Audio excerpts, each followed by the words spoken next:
Om Sadashiva Samarambam Shankaracharya Madhyamam Asmadacharya Paryantam Vande Guru Param Param.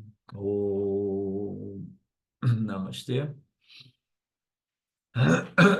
By nature, all jīvas should be known to be unborn and pure like space.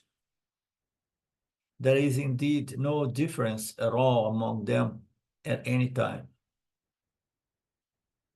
So it seems that Gaudapada brings up first the absolute reality as the substratum of every body-mind-sense complex is unborn, limitless consciousness.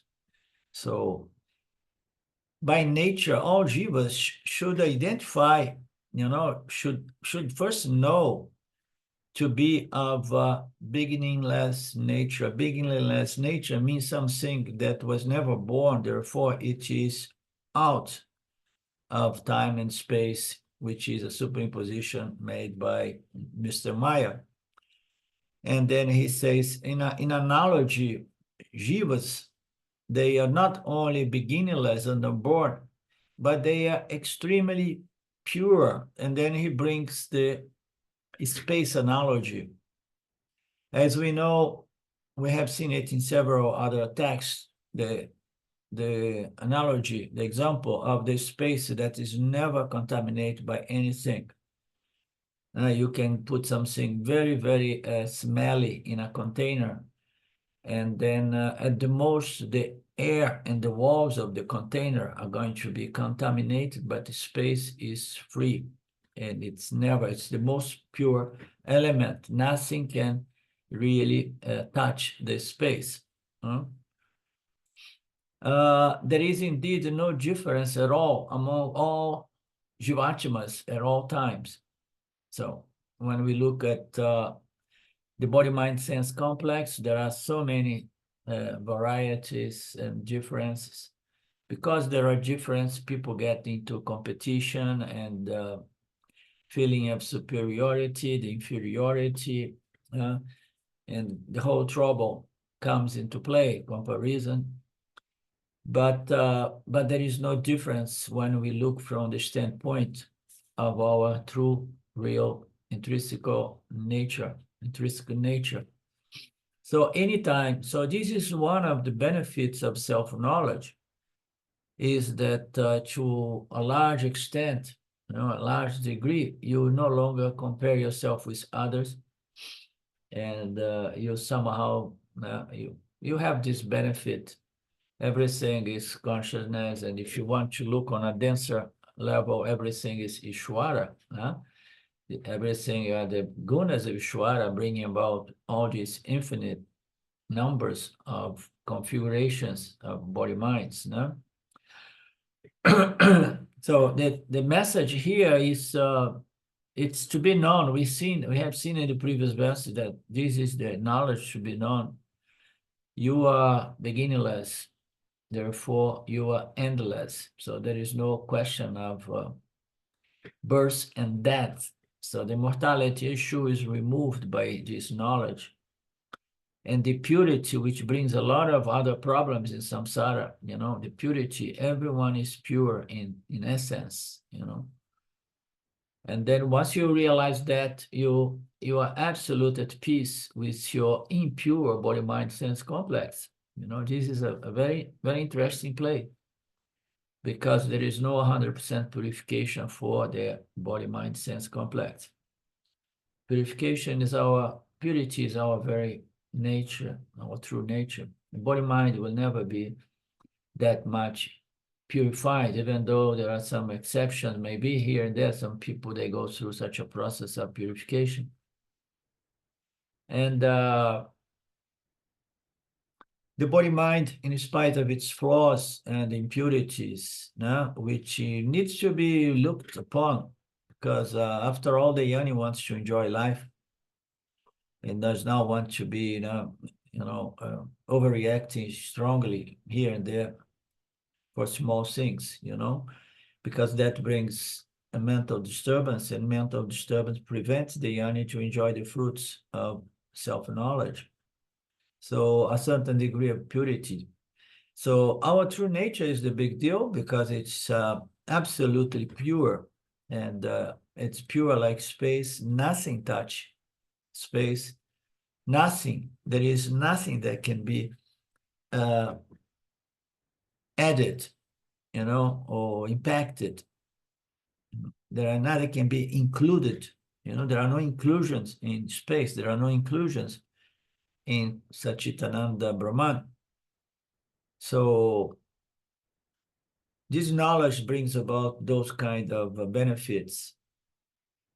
And then the fact that there is no difference is also important, because the human ego, they have a tendency to always claim something which does not belong to the body-mind sense complex. There are so many factors corroborating to bring about this self-inquiry and self-knowledge to fruition.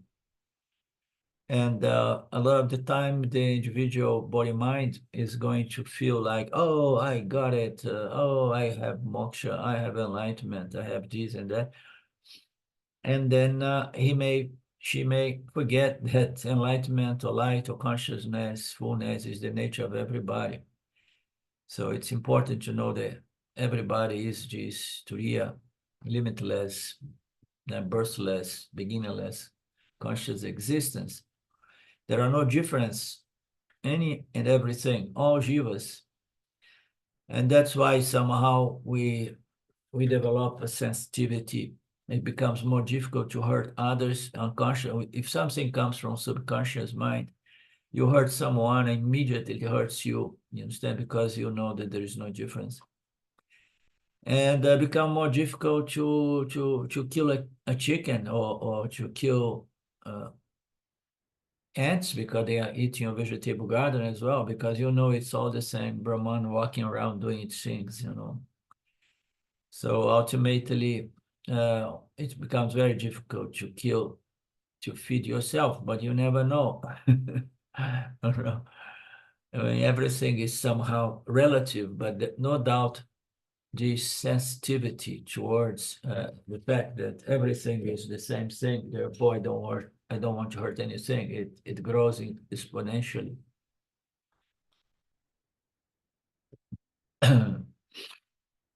Every Jivatma is all-pervading. Now, every Jivatma should understand himself or herself as space consciousness, space-lies consciousness principle, all-pervading. I am all-pervading, formless, beginningless, like space, and I accommodate everything, and nothing can really touch me and affect me or contaminate me. Every Jivatma is this all-pervading consciousness of one without a second nature. It's exactly, again, back to space. Space is one and the same. It's all-pervasive within the realm of meteor.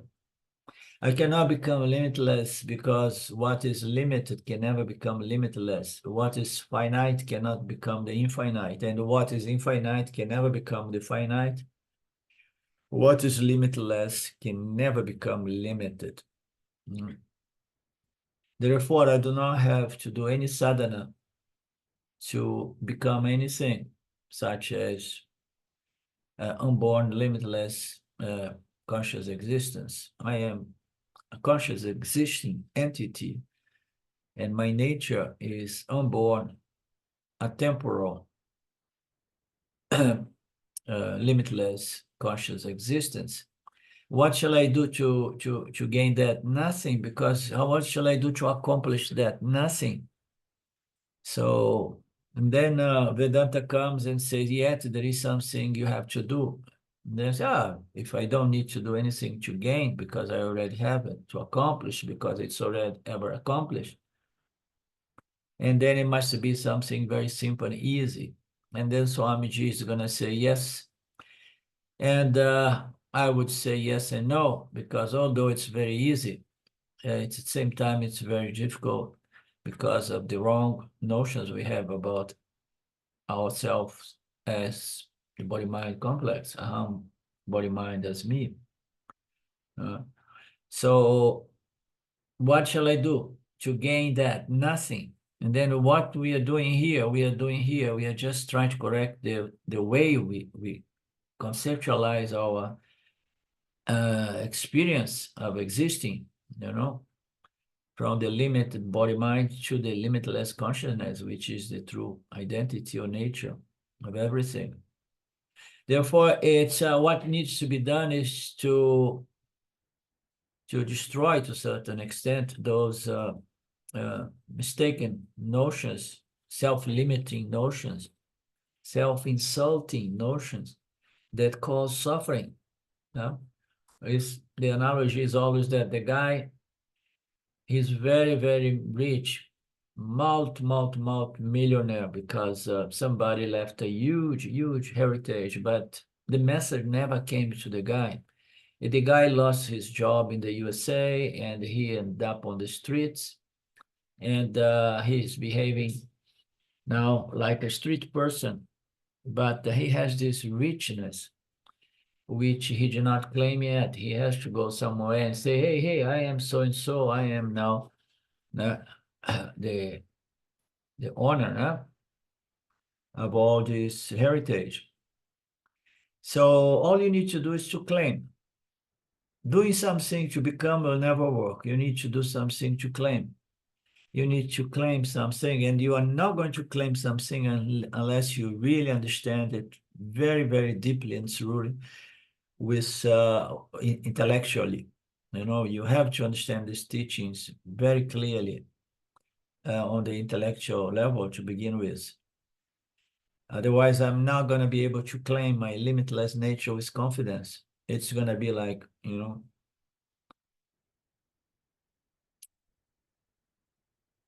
So the intellectual understand must be there, and then nididhyasana becomes easy. Because it's already my nature. I don't need to produce it, to gain it, to buy it. Consciousness is not limited by the boundary of the body, as we know. Consciousness is an independent principle, totally free from the boundaries or limitations, maybe even limitations of the attributes of the body-mind.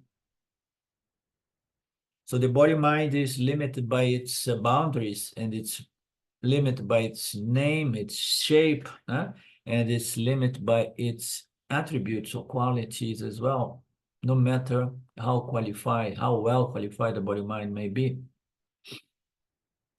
The ultimate limitation to the body-mind is time. Space is also a pain in the butt, because sometimes I want to be somewhere else, but I am here, and I cannot be in two places at the same time, and traveling has become more and more difficult. But the limitation of time is big, because consciousness, having its true beginningless, eternal nature, feels very uncomfortable with the superimposed notions that I am the limit body, physical body, So therefore, consciousness experience profound suffering, referred to as samsara, through the Jivatma identified with its limited nature, especially the limitation of time. It's not natural for us to die. Therefore, we don't accept mortality.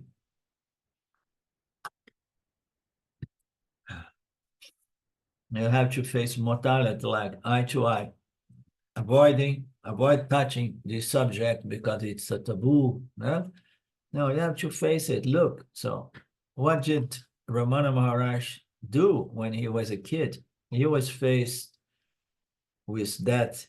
And then he said, okay, I'm going to die, and I cannot even tell anybody. I'm paralyzed here. I'm dying. I say, wait a moment. So what's going to die here? He faced death, and he says, so you may take this body, But am I going to go with the absence, destruction of the body? So we need to face this subconscious fear of death that most people are in denial about. We get some concept here and there to try to be a little bit more relaxed about that. Consciousness is not limited by the boundaries. Body has boundaries, consciousness has no boundaries. Not only is there no limitation special, but time as well. Everyone is this unborn, limitless self-consciousness. The body's birthday is mistaken to be our birthday. There is so much superimposition. I don't know about you guys, but it's since a long time, it does not even cross my mind to tell anybody, hey, it's my birthday today. I try to be quiet because once you get into this understanding, you really feel, I mean, what is the point of, of making a birthday party or tell people? On my social media, the very few that I interact, I just erase the date of birth. I don't need to deal with that problem of getting a lot of people say, oh, happy birthday, happy birthday. It's so annoying, huh? All of that.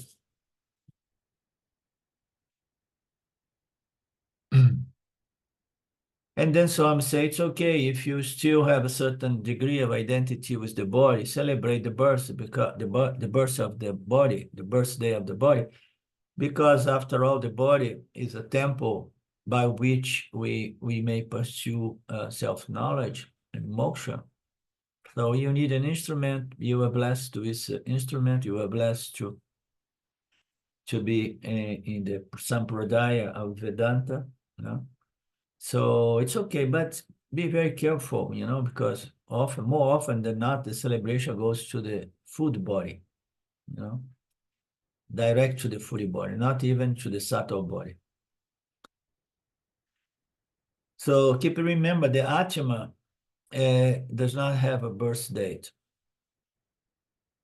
Without any exception, everyone can claim this fact.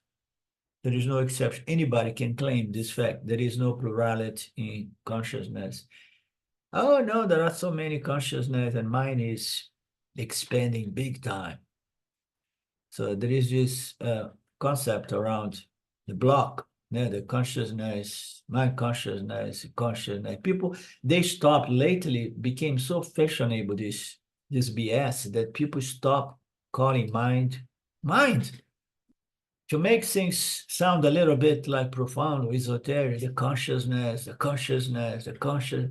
They are talking about the mind, but they are not trying, they are not using mind anymore to try to impress people. They talk about consciousness,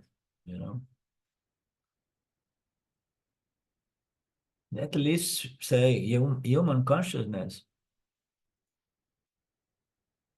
Oh, there are some consciousness here and there that are doing this and working to. No, there are some minds, some minds, some people. Let's go back to the ground.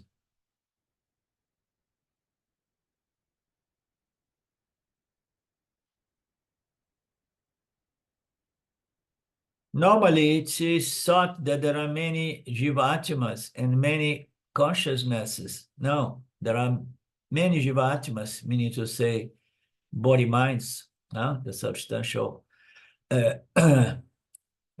instrument for the atma. And there are many minds. So there are many minds, but there is only one atma. Gaudapada says that plurality belongs to the body-mind, which is the enclosure for consciousness. I was looking for this word before. There are many bodies which are enclosure to consciousness. And consciousness appears as the mind, no? The mind. If we don't get it right, we keep getting mixed up, and then we, knowingly or unknowingly, we're going to get a sensation, subconscious, mistaken notion that consciousness expands and grows as well. Consciousness does not grow, does not expand, does not purify. The mind is the one who grows, expands, and purifies.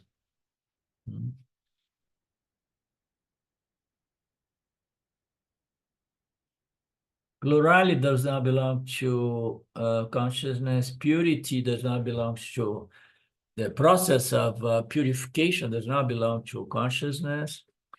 It all belongs to the body-mind. If there are 5 pots, how many spaces are there? There is only one space pervading the area outside the pots and between the pots and through the walls of the pot as well. What is seeming is not actual. Jiva-atmas are seemingly many, but there is no actual plurality at any time or any place.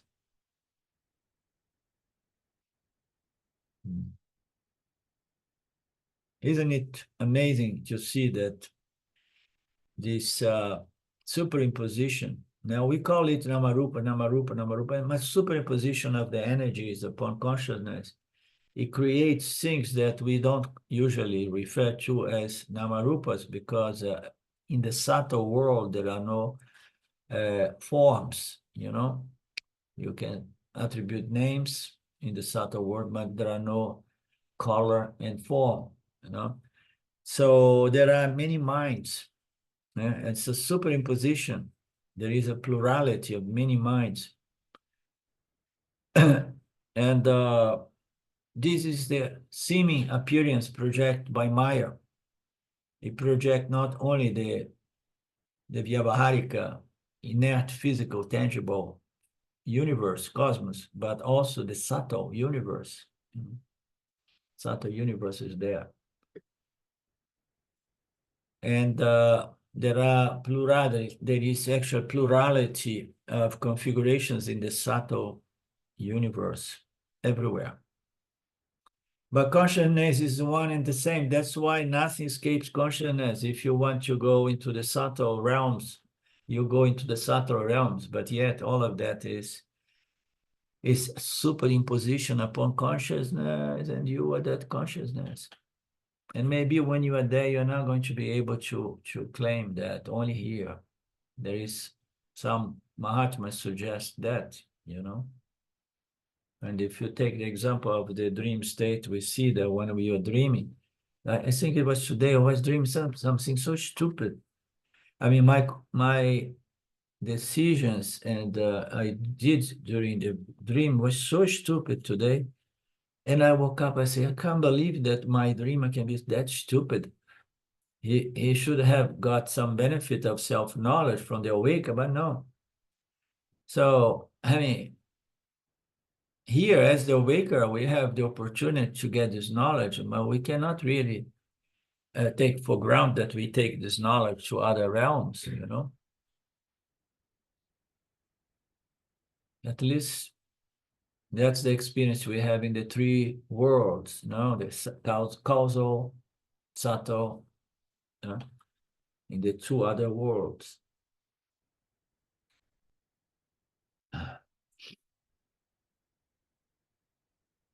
And then Swami, there is a teaching that everything is consciousness, and consciousness appears as plurality. It breaks into pieces. You know, I mean, the Big Bang gives a clear vision that okay, everything is coming from this creation principle, and then it become many. Yeah? Become many, many, many. So I'm just saying this is wrong teaching.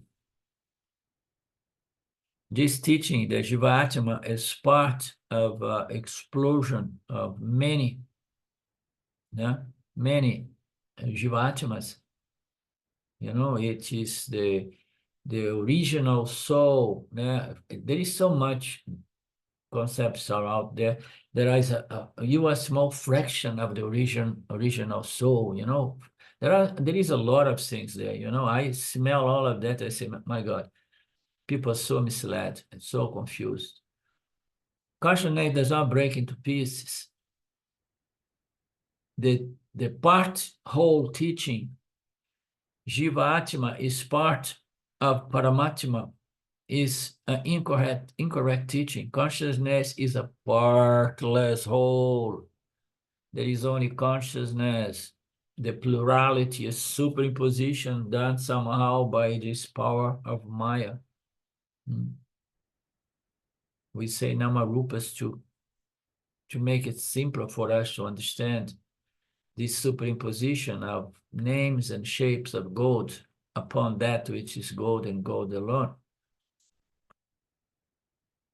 The part whole teaching, which says that Jivatma is part of Paramatma, is not correct. Consciousness is a partless whole. Jivatma is consciousness, and it's not part of anything. Anything and everything is happening within the scope of consciousness. Advaita, limitless fullness and completeness, is our true Svarupa or nature. Advaita, one without a second. Consciousness is a partless whole. There are no parts in consciousness. That's why self-knowledge is easy. If you want to be God in the sense of Saguna God, it's impossible. Because the cosmos is a configuration of numberless parts, you know, in the subtle and in the physical universe we live. So only God can keep track of everything and have the knowledge on how to sustain everything and understand the equation between what is really producing an effect that, you know, it's impossible. To be Ishwara is impossible for the poor Jivatma's intellect. But self-knowledge is easy. Why it's easy? Because it's not complex. Here, consciousness, there is only consciousness. The whole Maya universe is just a mirage-like projection upon you consciousness. There is nothing more simple. I mean, my nature is one without a second conscious existence. Is there something less complicated than that? No. But yet, the mind of Jivatma is so complex that they fall for any kind of system here and there, you know, that promise things and so on. That's the nature of delusion.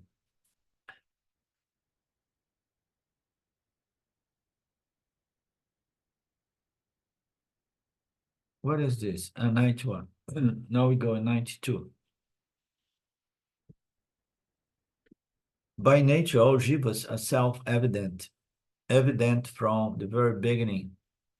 He who enjoys contentment with this knowledge is fit for immortality. So, Gaudapada puts together these words and concepts. And I don't know the translation. I hope that it was done by Swami Paramarthananda because he was unfolding the teachings in English, the translation of the verse, I mean. But he who enjoys contentment to with this knowledge is fit for immortality.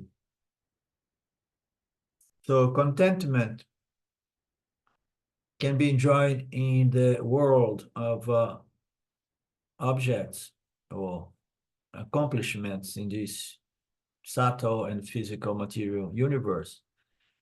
Objects out there may give us a sense of contentment, but it's a fleeting moment, defected moment, you know, and reflected contentment, you know. But with this knowledge, the contentment is such that one is going to begin experiencing a sense of immortality, which is inherent to one's true fundamental nature as limitless Brahman.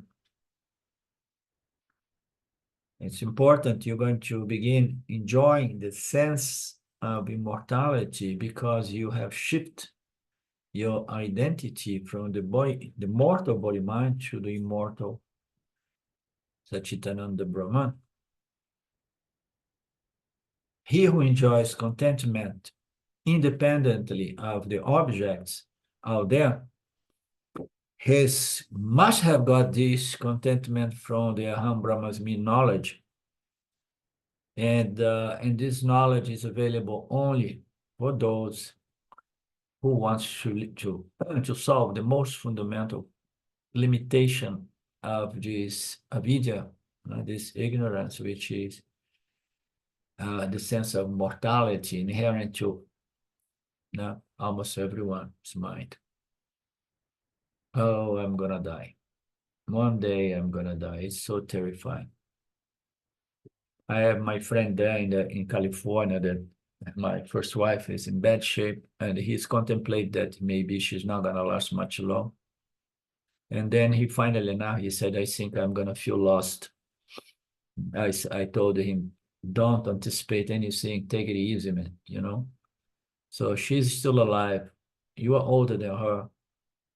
Don't anticipate because you may die before. You may leave your body before she does. I like to provoke my friends because you think, so, and what is the point, furthermore, you know? Not only you may leave the body before she does, but she may, she may stay in that body for another 10 years. And what's the point of suffering before death comes,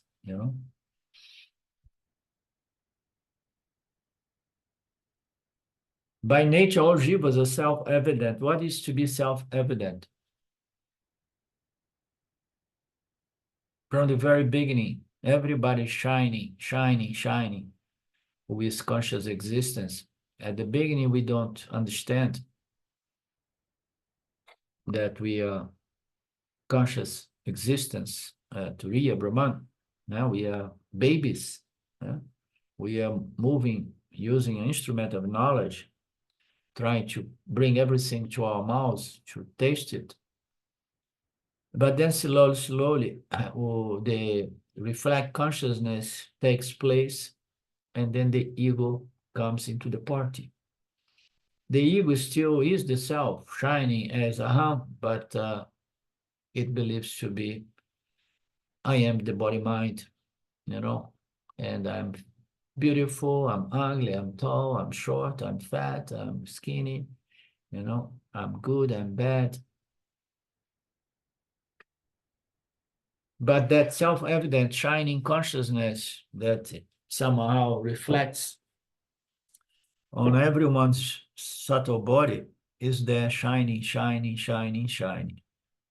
When we see it shine in the mind of someone, in the subtle body of someone, we may feel great respect to that power that shines, because if the body mind of that person has assimilated this knowledge, that original consciousness shines in a way that produce a certain degree of beauty and wisdom that somehow can be recognized and acknowledged and appreciated by people who have that kind of sensibility. It is self-evident if the person is the worst possible samsari, totally governed by ignorance, and the consciousness is like the light. It shines upon anything without any discrimination. It's still self-evident, but it is what? Under the spell of vidya, ignorance. And then the person is going to have a smell which is not very nice. Now remember the teaching about the smell, good smell and bad smell? You forgot, Lynn?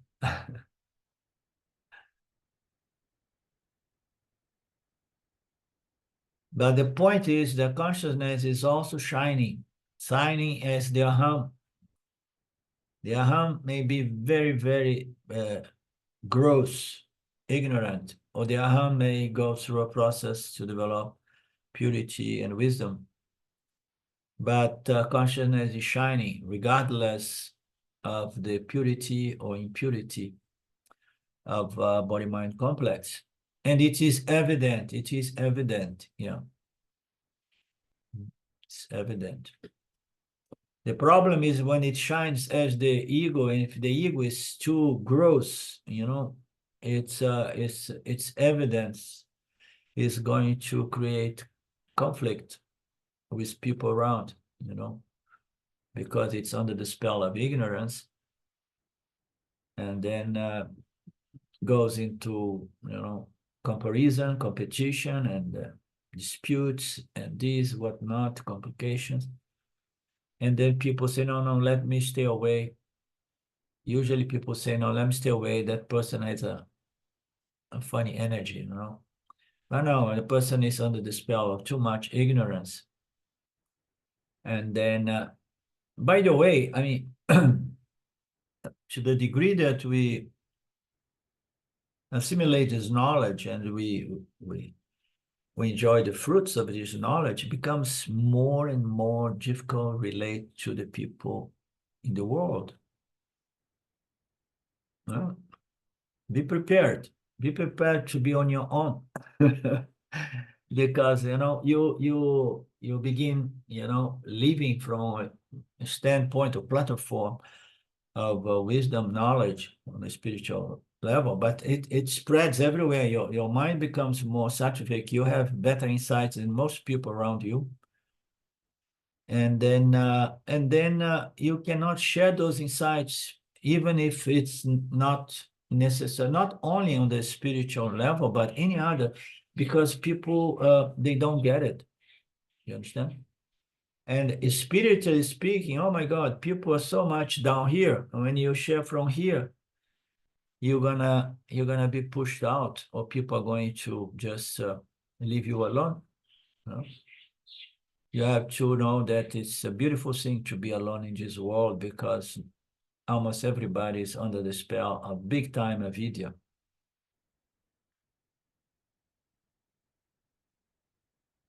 And if you enjoy contentment, which comes from this knowledge, this self-knowledge, this wisdom, and then you are good to go with this sense of immortality, which is inherent to your true nature as consciousness.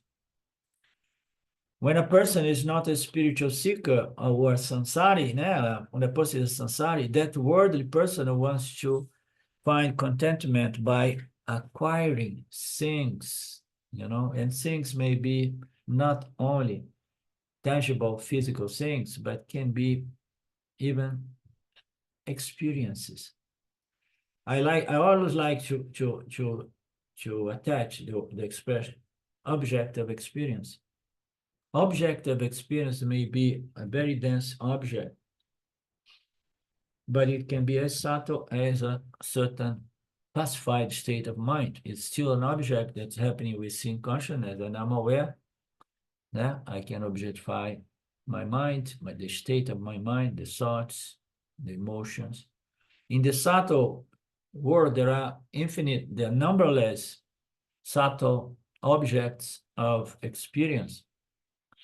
So samsari is not only mundane samsari, getting things from this world, but can be spiritually or religiously samsari, wanting punya, celestial punyas and otherwise. If the person wants things, is chasing objects of experience to enjoy a certain sense of contentment, and that person is going to be living with a constant sense of feeling of anxiety. Why? Because you have to gain, you have to accomplish, you have to get there. Anything that has to be gained, accomplished, conquered, and so on, you know, it's going to keep the person with the sense of anxiety. So what if I don't get that? No, what if I don't get to these higher dimensions? What if I don't get to purified? What if I don't get to internalize properly this self-knowledge and so on? Yeah? When a person comes to spirituality, he or she may come out of that worldly anxiety. Oh my God, am I going to manage to pay off my mortgage? Oh, and am I going to get this new job with a better salary and so on? So the person somehow say, no, I mean, I don't want to depend on these physical things. Now I'm going to try to find happiness from the subtle world of objects, of experience. When a person comes to spirituality, may feel like, okay, I'm done. I renounced my property and everything, and I have no anxiety about keeping and maintaining everything. But then there will be another kind of anxiety, his spiritual anxiety. Swamiji sometimes is so brilliant to the way he construct those concepts. Now you're going to live another go-getting thing and experience the same anxiety because you want enlightenment. It's going to be replaced by another kind of anxiety, which is referred here to as spiritual anxiety. Spiritual anxiety is, oh my God, am I growing? Am I purifying? So am I going to get enlightened? Am I going to attain moksha? So this is anxiety. This is searching or trying to gain or get something which is not your intrinsic true nature. One thing is trying to gain something new, another thing is to make an effort to understand that there is nothing to be gained.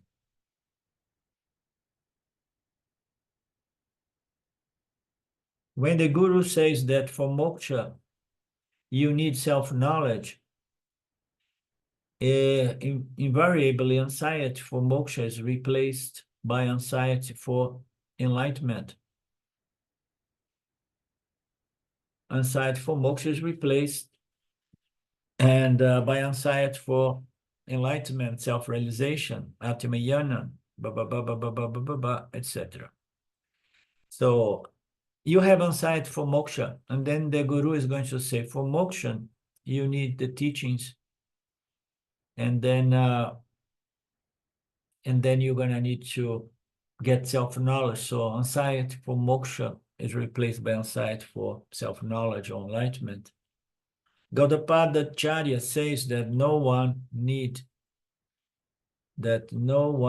have anxiety for accomplishing or gaining the Atma Anubhava, because Atma is something that is experienced by all times. Therefore, in these verses, it says it shines at all times.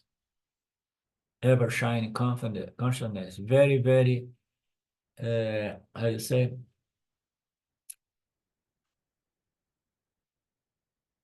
It's self-shining. Sometimes I say it's a little bit vain. It likes to shine everywhere, consciousness. And people do not pay attention. And then consciousness, oh my God, what am I going to do to get attention of my jīvas? And then keeps shining, keeps shining, keeps shining. How does this Atma Abhudava shine? Shine as the Aham, I am. The word Atma means self, one's very nature, one's self-nature. The word Atma means self. I, myself. The self is the I, the Aham. Atma Anubhava means self Anubhava, my own self. I Anubhava need not be accomplished or gained because it's there shining as Aham and being experienced as Aham at all time. Consciousness is self-luminous, self-shining, self-revealing, self-fulgent.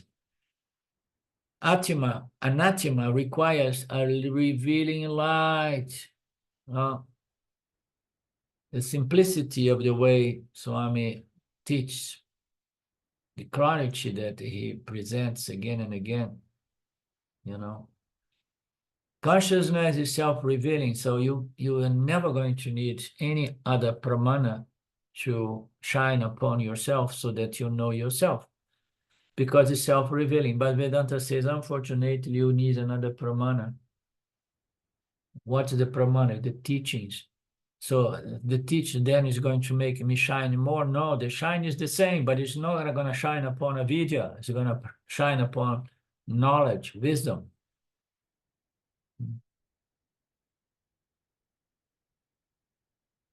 Atma does not require revealing light. Atma being self-revealing. Everyone is this light. Atmayani from Anadi Kala never desperately attempt for self-knowledge. So don't get anxious about getting self-knowledge. Don't get anxious about anything. We got anxious enough for things of the world as good samsaris, and then as good spiritual samsaris. Now we want self-knowledge. Don't add to it this element of anxiety again. Then what shall I do? I'm studying Vedanta for what? Because I enjoy. I enjoy the fragrance. Every time I think of my true nature, I feel a contentment that is not dependent on any object of experience, but is dependent upon my true nature. And then why you have to, again, because some people say, why you have to do it for so many years, listening to the teachings again and again. The teachings are fundamentally the same. Because, it's my music. I love it. It gives me such incredible joy. And then when you're going to need not more listening to this teaching, when the teachings are just alive in my very mind, never forgotten. And then that fragrance, that music, that nice smell is always present. Why we're studying Vedanta? Not to gain the Atma, Yana, because the self is always already ever gained and accomplished as Aham. But we are doing Vedanta is just to cancel, to remove those wrong notions we have about the Aham. Why we do all of these studies? We add a few adjectives to it. That's the problem. And then now Swami brings up this teaching, which needs to be taken carefully, because it says in this, Gaudapada presents these concepts, if I understood correctly. So just hold on to I am. The moment that you say, I am a man, I am a woman, I am good, I am bad, any of the attributes of Mithya, and then you have identified with your nature, which is the attributed nature, okay? Qualities and properties, the gunas. So your inferior nature. The moment that you add anything to the aham, you are just owning your nature colored by the attributes of Maya. Well, such as I am a man, I'm old, I'm sick, I'm tall. Any adjectives that do not belong to you in your true nature. The Atma, these adjectives belong to the Anatma. It may be attributes to the physical body or to the subtle body, or the mind or the sense organs. That's why you say the body, mind, sense complex. I love this expression. It's either belong to the physical, the subtle, or the sense organs. The scriptures only say that after I am, you should stop, because that is Brahmayana. If I add an attribute of Maya to my Aham, I'm back into the Anatma. If I drop bringing in attributes of the gunas, the Maya, if I stop that, I remain as I am. So what is this aham? What is the sense of freedom and limitlessness of this aham? Is the freedom which is inherent of a principle who is free from attributes. Any attribute is a limiting adjunct, okay? If you take an attribute of being tall, and then you cannot be short. Man, you cannot be a woman. Anything, is a limitation. If you don't take any attribute, and then you are just the Atma, the self, aham. This aham, attributeless aham, is Brahmayana, is the knowledge in respect to my nature, which does not have an attribute. Therefore, the pointer here is stay as aham. But at the same time, the scripture have to say, but in order to cancel the aham, body, mind as me, you need to contemplate on the concepts aham, Brahmasmi. The knowledge is you are that Brahman. You remember that that famous mantra all over the spiritual world that say aham, aham, aham. Aham is a mantra that is potent, beautiful, and then some parts, and I am that I am, I am that I am. So fundamentally, if you say I am, every samsari, even a spiritual samsari, when they say I am, they are automatically, they are in the anatma because they identify with the mind or the body or the sense organ. But to offset that tendency, you say, I am that I am. I am the original I am. I am the I am without any attributes. Or in other words, I am that Brahman. Because Brahman is the attributeless Atma, the attributeless self. Saying I am attributeless is not adding any attributes. And what is that which is free from attributes? Is the limitless self, Brahman, Atma. It's only indicating that the I am is free from attributes. Therefore, don't take the attributes that belong to the body, mind, sense complex and superimpose on your true nature. Although in the day we need to interact with people, saying, oh, I am sick today, I'm weak today, I'm this and that, you interact with people, I am. So, but you are aware that your I am is free of any condition, any attribute. I am that I am. Brahman is the attributeless. Therefore, we need to stop superimpose the attributes of Maya in our true nature as Aham Brahmasmi, Brahman, the attributeless principle. So how you do that? This knowledge has to be firm in one's mind so that you can transact in the world, superimpose these attributes, these characteristics of the body-mind complex for the sake of communication. But deep inside, you know that you are free, attributeless, independent Brahman. We study Vedanta not for self-knowledge, but for dropping all self-misconceptions that I am those attributes superimposed by Maya.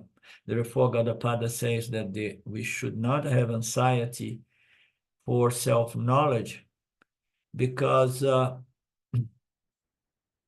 am, aham, the attribute, Brahman is there, self-shining at all times through all the states, all universe, all cosmos.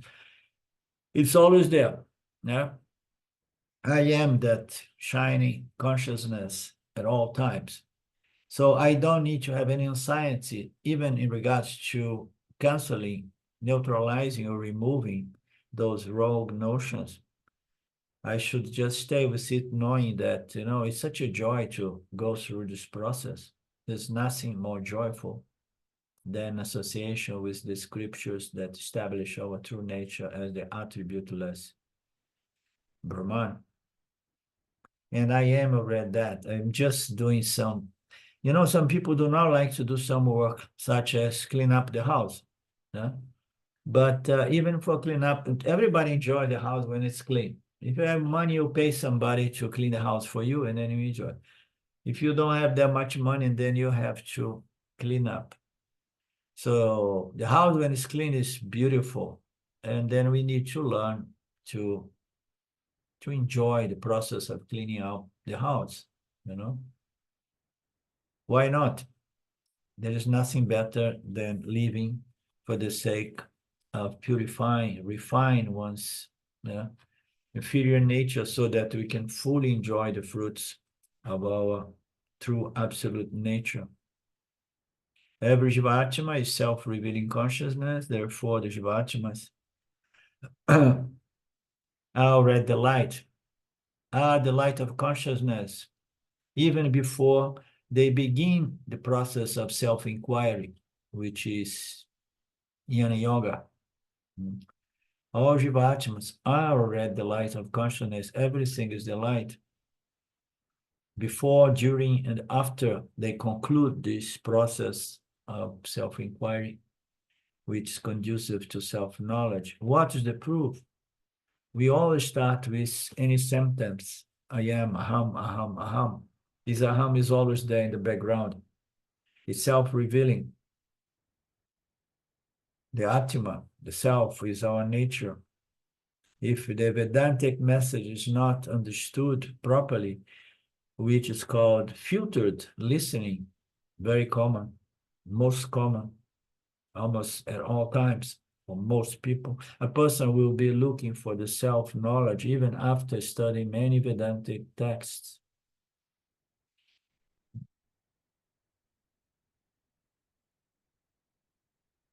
You are already the light of consciousness shine at all times. One thing is to go through more texts, Vedantic Upanishad texts, for the sake of having something to do in life. There's nothing better than doing that.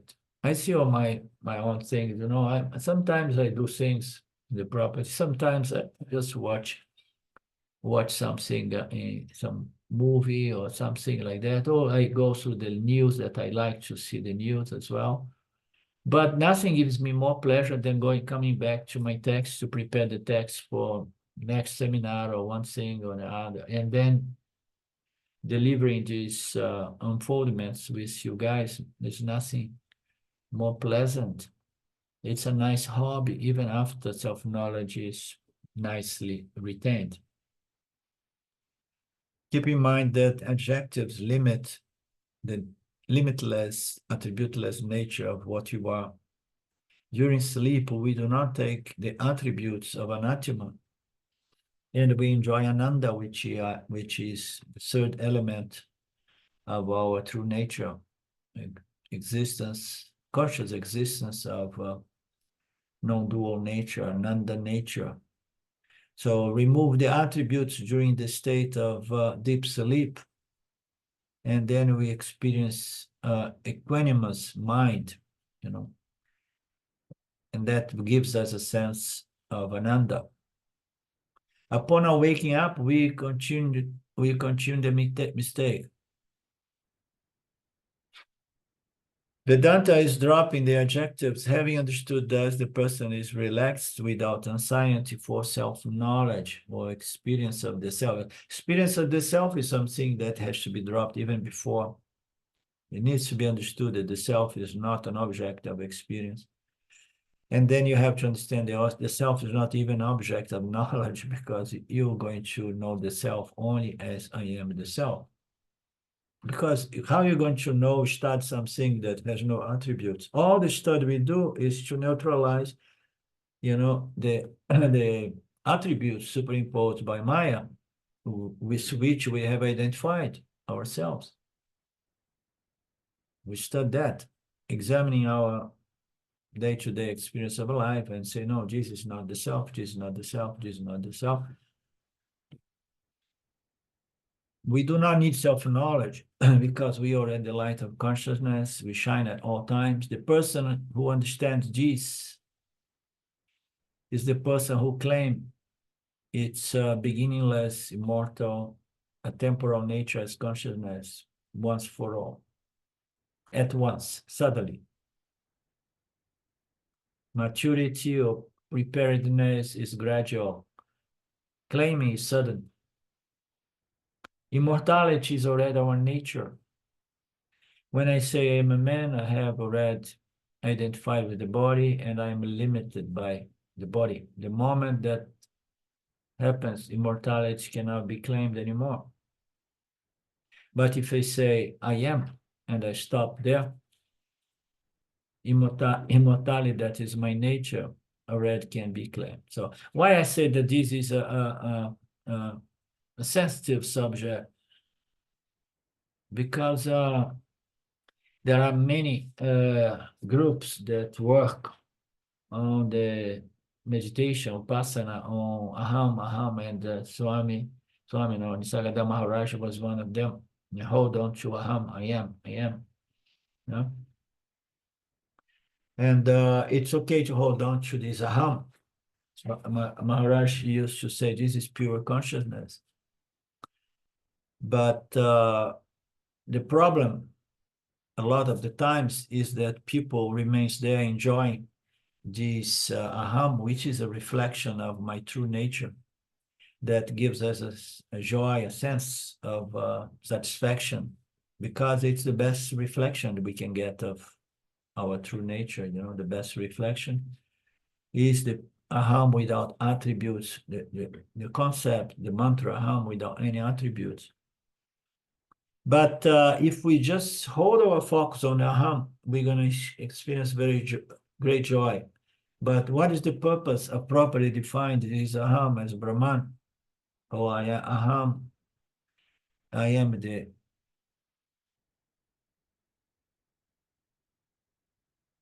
attributeless conscious existence of non-dual nature. Is the new identity is there to offset and cancel and replace the old identity, you know? If you just suppress the mind and stay with aham as an object of meditation, of upasana, that can give you great joy. I'm talking because I went through the entire process, and later on, when I got to Vedanta, I understood the importance of properly defining this aham as attributeless conscious existence.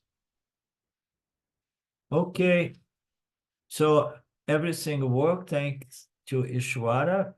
The class was good. Many times it happens when I'm weak, tired, the class comes out more paced, less rajasic. And Silva sometimes says that I go too fast. And the internet held very nicely as well. So as I said, this last verse are beautiful, and we have only a few more left, which means to say that we could consider what comes, what to engage next. Okay, I'm open to suggestions. Anything else?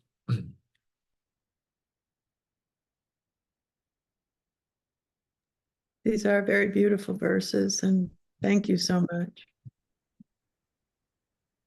Om Purnamada Purnamidam Purnamudachyate Purnasya Purnamadaya Purnamevavashishate. Om Shanti Shanti Shanti Purna. One without a second, a partless whole. Purna. Namaste. Next Friday with the Gita. Bye-bye.